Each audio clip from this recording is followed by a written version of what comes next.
Opposition का इल्जाम है कि नैब सिर्फ अपोजिशन को टारगेट कर रहा है। हुकूमती रहनुमाओं और उनके मंसूबों के खिलाफ कोई कार्रवाई नहीं की जा रही है, जबकि अपोजिशन को हदफ बनाकर नए केसेस बनाए जा रहे हैं, गिरफ्तारियां हो रही हैं। आज चेयरमैन नैब की ज़ेर सदारत नैब के एग्जीक्यूटिव बोर्ड के इजलास में साबिक वज़ीर आज़म नवाज शरीफ, नून लीग के सदर शहबाज शरीफ और नून लीग के रहनुमा सरताज अजीज के खिलाफ इन्वेस्टिगेशन और इंक्वायरीज की मंजूरी दे दी गई है। नैब के एग्जीक्यूटिव बोर्ड के इजलास में नून लीग के रहनुमाओं के खिलाफ इंक्वायरीज और इन्वेस्टिगेशन की मंजूरी दी गई, मगर किसी हुकूमती मंसूबे के खिलाफ कोई एक्शन नहीं लिया गया है। हालांकि चेयरमैन नैब गुज़िश्ता साल मई में कॉलम निगार जावेद चौधरी से होने वाली मुलाकात में हुकूमती वज़रा के खिलाफ केसेस पर कार्रवाई और मालम जब्बा केस के हवाले से बात कर चुके हैं, मगर उस पर अब तक कोई पेशरफ नहीं हुई। जावेद चौधरी से मुलाकात में चेयरमैन नैब ने बताया था कि हुकूमत चाहती है कि इमरान खान का हेलीकॉप्टर केस बंद हो जाए, बाबर एवान का रेफरेंस, अलीम खान और फिरदौस आशिक अवान के खिलाफ तफ्तीश और सबसे बढ़कर परवेज खटक के खिलाफ मालम जब्बा की गैर कानूनी लीज की इंक्वायरी रुक जाए। मालम जब्बा केस से मुताल्लिक चेयरमैन नैब ने कहा कि यह अब चंद दिन की बात है, रेफरेंस मुकम्मल हो चुका है और आप बहुत जल्द परवेज खटक को भी लॉकअप में देखेंगे। बस मुझे सिर्फ एक खतरा है और मैं परवेज खटक की सेहत से डरता हूँ। वो अगर गिरफ्तार हो गए और उन्हें अगर कुछ हो गया तो नैब मजीद बदनाम हो जाएगा, लेकिन इसके बावजूद ये होकर रहेगा।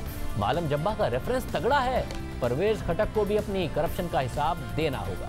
इस मुलाकात से मुताल्लिक चेयरमैन नैब ने कहा था कि उनसे ऐसी कोई बात नहीं हुई थी, मगर इंटरव्यू लेने वाले अपनी बात पर कायम थे। और फिर उसके बाद चेयरमैन नैब ने गुज़िश्ता साल दिसंबर में दोबारा कहा कि मालम जब्बा और बीआरटी केस में रेफरेंस तैयार है, मगर मामला अदालत में है, इसलिए पेशरफ नहीं हो रही। कल एक टीवी पे एक साहबा तशरीफ लाई थी जो बहुत बड़ी पॉलिटिशियन भी हैं, उन्होंने ये दो बातें की कि नैब कर क्या रहा है, नैब तो बीआरटी में एक्शन नहीं ले रहा, नैब कर क्या रहा है, वो मालम जब्बा में एक्शन नहीं ले रहा। उनका शायद ये इल्म नहीं है कि दोनों एक्शन तैयार है। ऐसी बात नहीं है कि एक्शन तैयार नहीं है, रेफरेंसेस तैयार हैं, लेकिन जब अदालतों से स्टे विकेट होंगे तो फिर बारी आएगी ना रेफरेंसेस फाइल करने की। और आप यकीन करें कि ये बारी ज़रूर आएगी, देर आयद दुरुस्त आयद। काफ़ी देर हो गई है मगर बारी नहीं आई है। पेशावर हाईकोर्ट ने नैब को बीआरटी पेशावर मंसूबे की तहकीकात का हुक्म दिया था, जिसे खैबर पख्तूनख्वा हुकूमत ने सुप्रीम कोर्ट में चैलेंज कर दिया था और फिर सितंबर 2018 में सुप्रीम कोर्ट ने स्टे ऑर्डर जारी कर दिया। मगर इस स्टे ऑर्डर को पौने 2 साल हो गए हैं, अब तक कोई पेशरफ नहीं हुई। सवाल यह है कि नैब ने स्टे ऑर्डर को ख़त्म कराने के लिए अदालत से रुजू क्यों नहीं किया? क्या आला अदालत को रेफरेंस के मंदरजात नहीं बताए कि कितनी बड़ी करप्शन का मामला है? क्योंकि खुद नैब समझता है। और आज भी हमने तर्जुमान नैब से पूछा कि स्टे ऑर्डर विकेट कराने के लिए आपने क्या किया कि स्टे ऑर्डर अदालत ख़त्म कर दे, तो जवाब नहीं आया। इसी तरह चेयरमैन नैब ने मालम जब्बा केस के हवाले से कहा कि इसमें रेफरेंस तैयार है, मगर इस हवाले से भी उन्होंने अदालती हुक्म की आड़ दी। मगर जब हमने तहकीकात की तो पता चला कि कुछ फरीक़ैन अदालत गए हुए हैं, मगर अदालत ने तहकीकात से नहीं रोका। इस हवाले से मुसलसल हम नैब से पूछते रहे। जब हमने मार्च में तर्जुमान नैब से पूछा तो उन्होंने कहा कि मालम जब्बा का केस अभी ज़ेर तफ्तीश है, उसे नैब के एग्जीक्यूटिव बोर्ड की मीटिंग में पेश कर दिया जाएगा और एग्जीक्यूटिव बोर्ड का जो भी फैसला होगा उससे सबको आगाह कर दिया जाएगा। गुज़िश्ता साल दिसंबर में चेयरमैन नैब ने कहा था कि रेफरेंस तैयार है। उसके बाद नैब के एग्जीक्यूटिव बोर्ड की 7 मीटिंग्स हो चुकी हैं, 7। आज की मीटिंग में इस केस के हवाले से कोई बात नहीं हुई। इससे पहले 23 जून को नैब के एग्जीक्यूटिव बोर्ड का इजलास हुआ, जिसमें दीगर मामलों की तहकीकात की तो मंजूरी दी गई, मगर मालम जब्बा का केस उसमें शामिल नहीं था। इसी तरह 9 जून को भी नैब के एग्जीक्यूटिव बोर्ड के इजलास में मालम जब्बा का मामला शामिल नहीं था। फिर 23 अप्रैल को होने वाली नैब के एग्जीक्यूटिव बोर्ड की मीटिंग में भी मालम जब्बा केस पर बात नहीं हुई।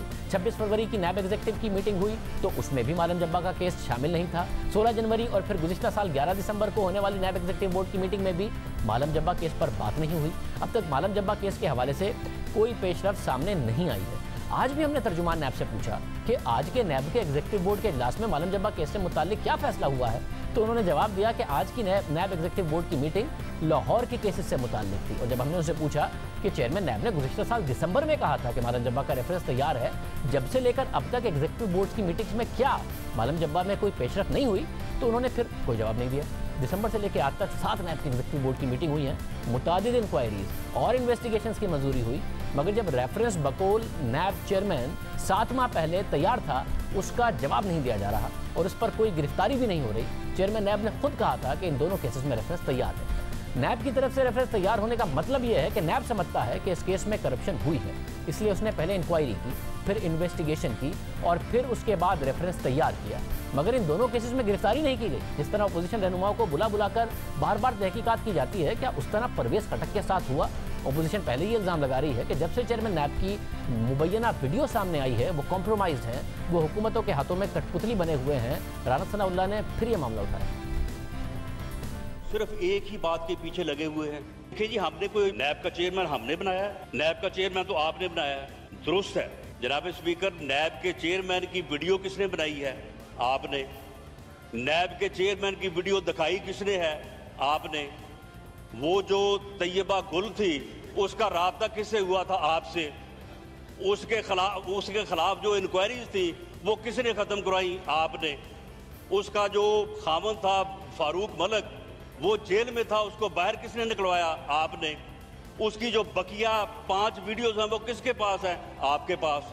चेयरमैन नैब ने ये फरमाया था कि अगर मैं 10-15 बंदे पकड़ लूं तो हुकूमत जो है वो धड़ाम से गिर जाएगी, और उनमें से एक आदमी ऐसा है कि अगर मैं उसको पकड़ लूं तो उसकी सेहत इतनी कमज़ोर है कि मुझे ख़तरा है कि उसको कुछ हो ना जाए। जब चेयरमैन नैब ने ये प्रेस कॉन्फ्रेंस की तो उसके बाद जो है वो फिर ये वीडियो आ गई, और उसके बाद जो है वो चिरागों में रोशनियां रही। तो ये जनाब चेयरमैन जो है ये आपका जो है वो एहतसाब है, और इस एहतसाब से आप खौफ, इंतकाम, तकब्बर, और ये खौफ जो है ये आपके अंदर जो है वो पता नहीं क्यों इतना समाया हुआ है। ये सवाल ही ऑपोजिशन बार बार उठा देती है। इजाज़त दीजिए। अल्लाह।